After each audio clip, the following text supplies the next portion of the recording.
Mr. President, I'd like to say a few words after all these recommendations. Oui.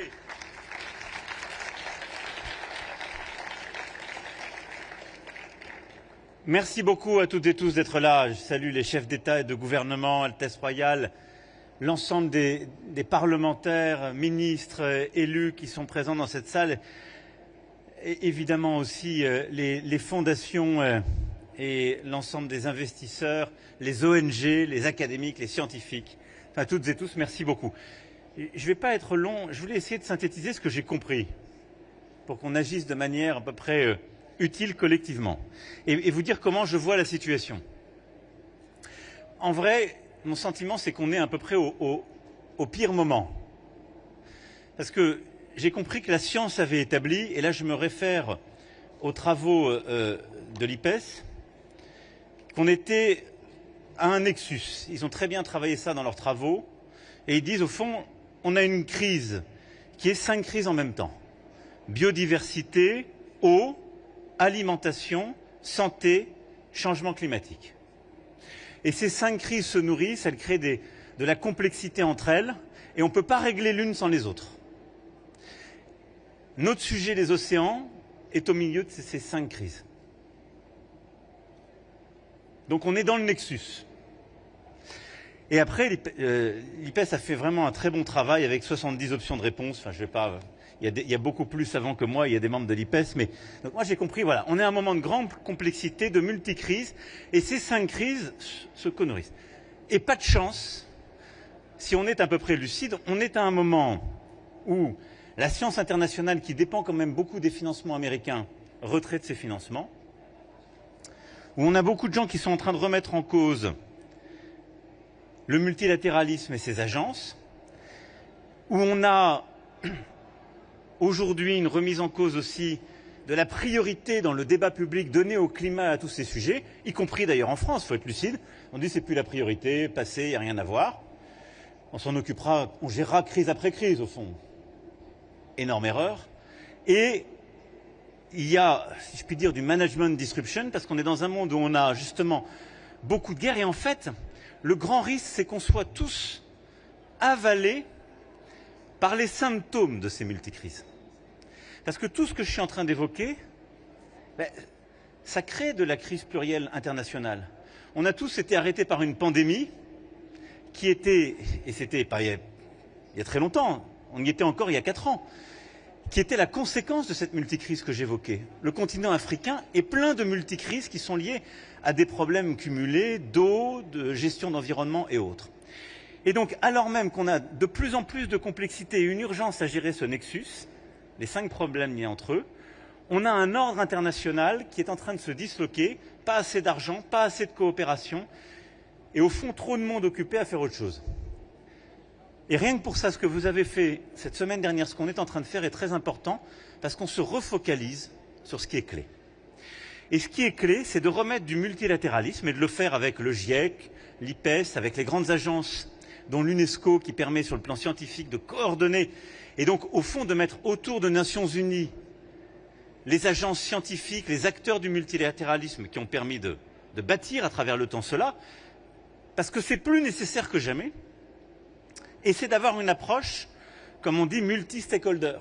Et c'est exactement ce que vous avez fait là, c'est de se dire on a besoin, face à des sujets complexes, d'avoir les scientifiques, le monde de la finance et de l'économie, les acteurs gouvernementaux, ce sera à partir de demain, tous les acteurs locaux, les villes, les régions, les gouvernements, etc., ce que Christian et Latoya ont parfaitement décrit, et la société civile, les organisations non gouvernementales, les étudiants, nos jeunes, parce que tout ça, ça produit de la compréhension commune et de l'action commune. Et on ne doit rien laisser de côté. Et donc, au fond, face à cette espèce d'incohérence qu'on est en train de vivre, comment traiter ce nexus eau, alimentation, santé, changement climatique, biodiversité?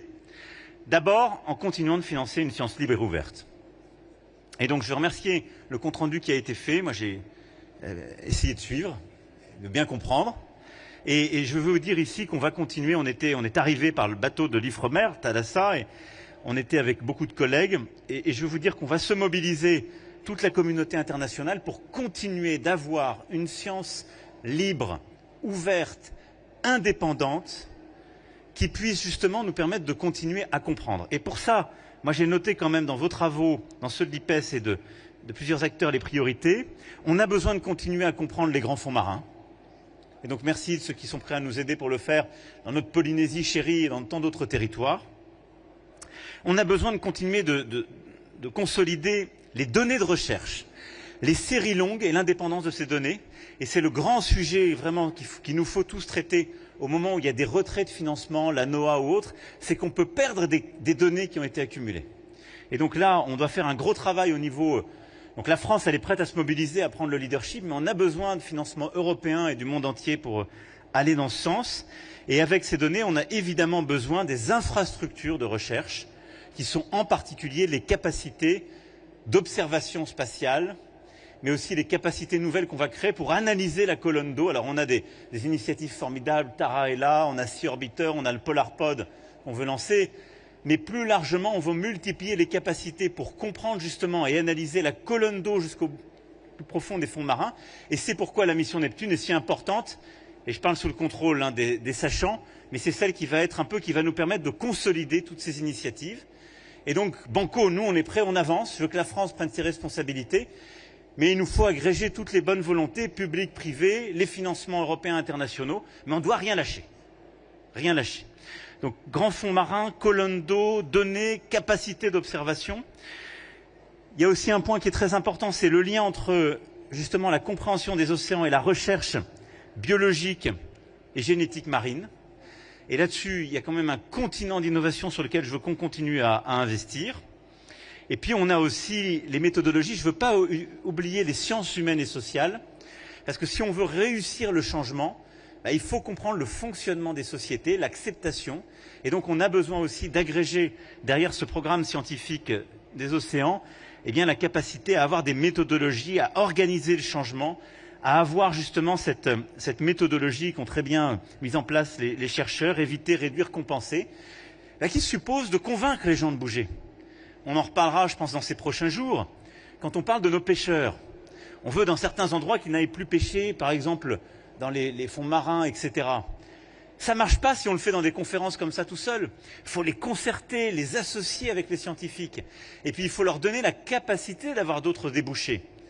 Ça m'a été présenté il y a quelques semaines, c'est le cas formidable de Paimpol, par exemple. Je suis un peu... c'est en France, mais il y a des tas de cas. La Polynésie a fait un travail formidable avec ses pêcheurs, avec justement nos populations. Et les peuples autochtones, les peuples indigènes ont une connaissance, un savoir-faire. Et donc quand on marie la connaissance, le respect des peuples autochtones, des peuples indigènes, la science, le respect de chacun, et ça c'est les sciences humaines et sociales, on arrive à tout faire bouger.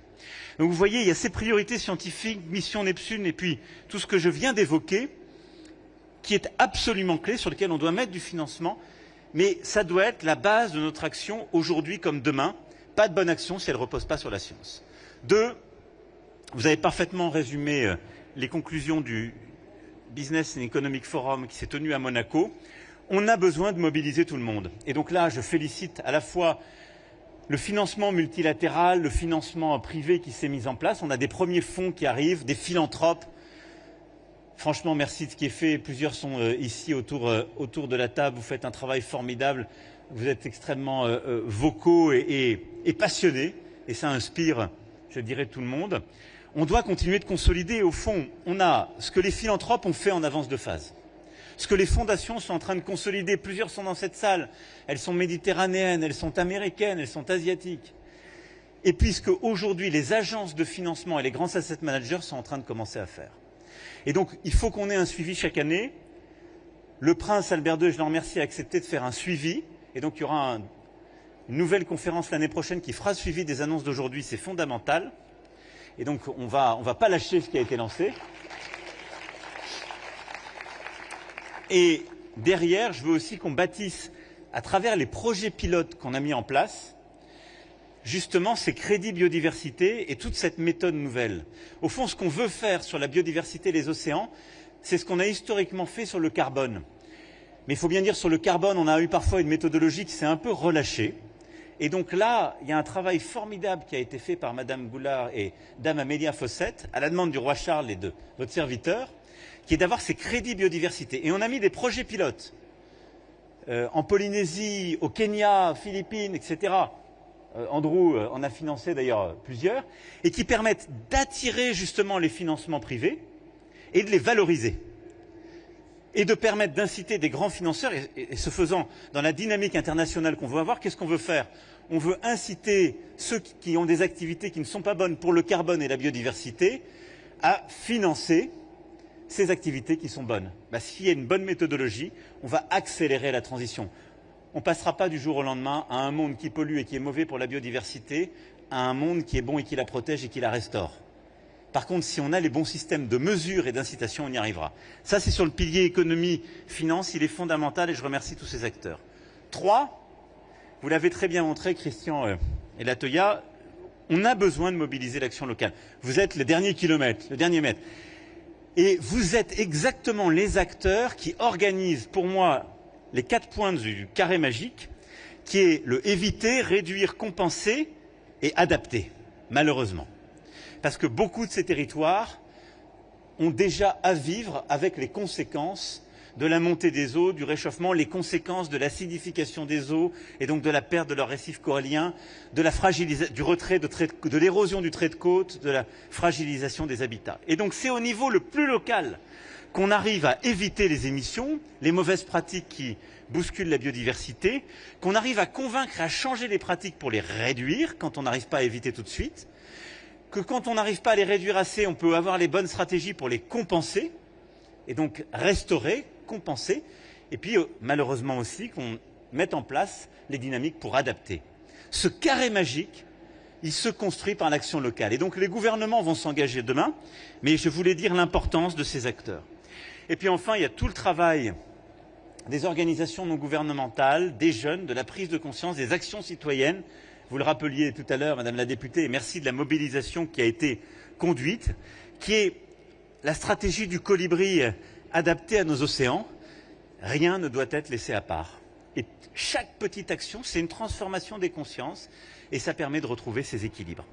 Et donc c'est ça ce que vous avez fait, ce qu'on est en train de faire. C'est au fond de se dire, par rapport à ce paradoxe qu'on vit, on a une multicrise à 5 dimensions. Et c'est en train de se désagréger, on remobilise, on remet du financement, on remet de l'engagement. Et je voudrais conclure par une chose. Il y a 3 ans, on était à Lisbonne, c'était l'UNOC 2. BBNJ, le fameux accord pour protéger la haute mer, qui est quand même juste les 2/3 des océans du globe. On n'avait pas fini cette négociation, elle durait depuis 15 ans. 2, on nous disait, vous n'arriverez pas à mobiliser les gens pour vraiment protéger 30% de nos aires marines. C'est sympathique, vous êtes à quelques-uns avec le Costa Rica et d'autres, on s'en souvient, mais bon, allez, continuez, vous n'y arriverez pas. Et puis on nous disait également sur les grands fonds marins, c'est sympa, vous êtes quelques-uns. Il n'y avait pas un gouvernement qui avait vraiment pris une option. On écoute les ONG, les scientifiques, mais enfin, c'est quand même sympa, on va d'abord aller forer parce qu'on va sans doute trouver des nodules, des choses qui sont très bonnes et surtout de la valeur et de l'activité économique. Et puis 4, on continue la pêche illégale, illicite, non enregistrée, qui est, je le rappelle, 1 poisson sur 5 pêché aujourd'hui dans le monde. Et bien 3 ans après, parce qu'on s'est mobilisé, parce qu'il y a eu un travail d'arrache-pied pour arriver justement à Nice, au moment où je vous parle, on a bâti une coalition d'acteurs, on est une 30aine de chefs d'État et de gouvernement qui se sont engagés pour dire nous, moratoire de l'exploitation des grands fonds marins. Non, on n'y va pas. J'avais annoncé ça à Lisbonne, on est déjà une 30aine qui sont venus, on ne va rien lâcher, je veux qu'on arrive à un accord pour toute la planète.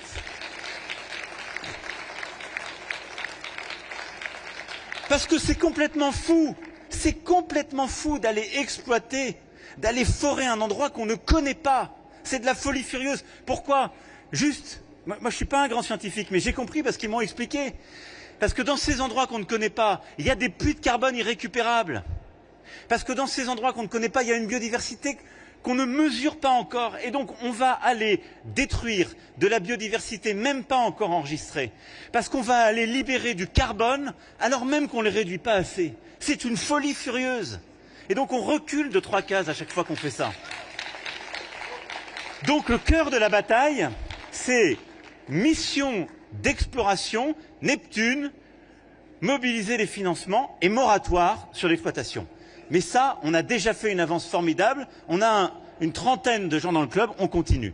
2, on a réussi, entre Montréal et Kunming, à bâtir justement cette coalition et à dire maintenant, à passer au niveau international, 30% d'aires marines protégées. Demain, vous verrez, on va mobiliser encore plus de gouvernements. La France, entre-temps, a fait ses 30%. Grâce à ce qu'a annoncé Moïta Brotherson et son gouvernement, on dépasse largement, je donnerai les chiffres demain, les 30%. La Polynésie a fait un travail formidable.